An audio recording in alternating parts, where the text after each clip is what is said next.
आंदेकर झाले, घायवळ झाला आणि आता बारी मारणे गँगची।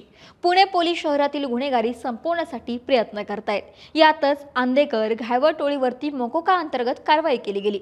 सध्या आंदेकर गँग ही जेलमध्ये आहे तर घायवळ फरार आहे, पण त्याच्या टोळीतील पोरांवरती मात्र कारवाई सुरूच आहे।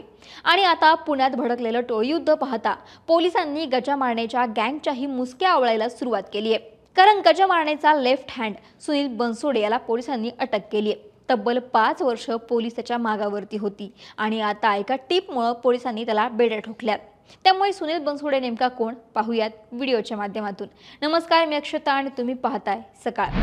नुकताच पुण्यात लागोपाठ 2 मर्डर झाले। 1 नोव्हेंबरला गणेश काळेची दिवसाढवळ्या गोळ्या झाडून हत्या केली। ही हत्या आंदेकर टोळीनं वनराजच्या हत्येचा बदला म्हणून घडवून आणली। तसं पाहिलं तर याआधी 1.5 महिन्यांपूर्वीच वनराजच्या हत्येचा बदला म्हणून आयुष कोमकरची म्हणजेच वनराजच्या सख्ख्या भाच्याची हत्या केली गेली होती। परंतु वनराजच्या हत्येचा बदल्यात गणेश काळेला संपून 2 बळी आंदेकर टोळीनं आतापर्यंत घेतले।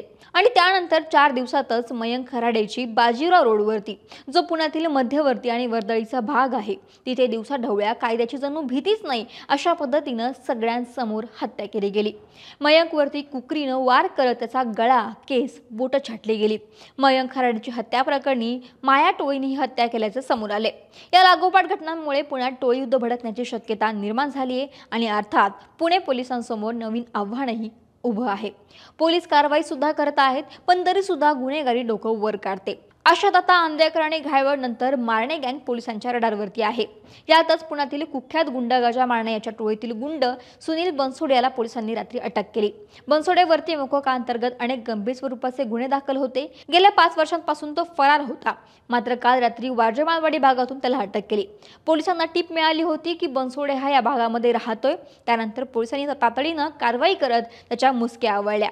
सुनील बनसोडेबद्दल सांगायचं झालं तर तो मारणे गँगचा सदस्य आणि टोळीतला प्रसिद्ध शार्प शूटर, त्यामुळे त्याला गजा मारण्याचा लेफ्ट हँड असं म्हटलं जातं। बनसोडेवरती आतापर्यंत 10 ते 12 गंभीर स्वरूपाचे गुन्हे दाखल आहेत। माजी पोलीस आयुक्तांनी त्याच्यावरती MPD अंतर्गत कारवाई देखील करण्याचे आदेश दिले होते, पण पोलिसांच्या हाती तो काही सापडत नव्हता।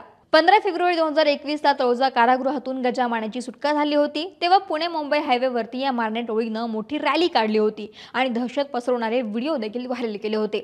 या प्रकरणी गजा मारण्यासोबतच रुपेश मारणे, सुनील बनसोडे आणि त्याच्या इतर साथीदारांवरती मोकोका अंतर्गत कारवाई केली होती। त्यांच्या महागड्या गाड्या जप्त करण्यात आल्या होत्या। त्यावेळी गजा मारणेनं वडगाव मावळ न्यायालयामध्ये अटकपूर्व जामीन मंजूर करून घेतला होता, पण रुपेश मारणे आणि सुनील बनसोडे आणि इतरांचा जामीन फेटाळला होता। तेव्हापासून सुनील बनसोडे हा फरार होता, जो पोलिसांना सापडतच नव्हता। मात्र मंगळवारी पोलिसांना मिळालेल्या माहितीनुसार त्याला वारजेमालवाडी भागातून अटक करण्यात आली आहे। आता गजा मारणे आधीच मुरलीधर मोहोळ यांच्या कार्यकर्त्याला मारहाण केल्याप्रकरणी अटक आहे। त्याला सांगलीच्या कारागृहामध्ये ठेवण्यात आले, तर रुपेश मारणे याला सुद्धा काही दिवसांपूर्वी अटक करण्यात आली आणि त्याची ही रवानगी जेलमध्ये करण्यात आली आहे। आणि आता मारणे गँगचा शार्प शूटर म्हणजेच सुनील बनसोडेलाही बेड्या ठोकण्यात आल्यात। त्यामुळे आता पुणे पोलीस पुढे काय कारवाई करतंय हे पाहणं महत्त्वाचं ठरेल। महाराष्ट्रातील सर्व बातम्यांचे विश्वासार्ह व्यासपीठ, सकाळच्या सर्व सोशल मीडिया प्लॅटफॉर्मला लाईक, फॉलो आणि सबस्क्राईब करा। तसंच सर्व नोटिफिकेशनसाठी बेल आयकॉन प्रेस करायला विसरू नका।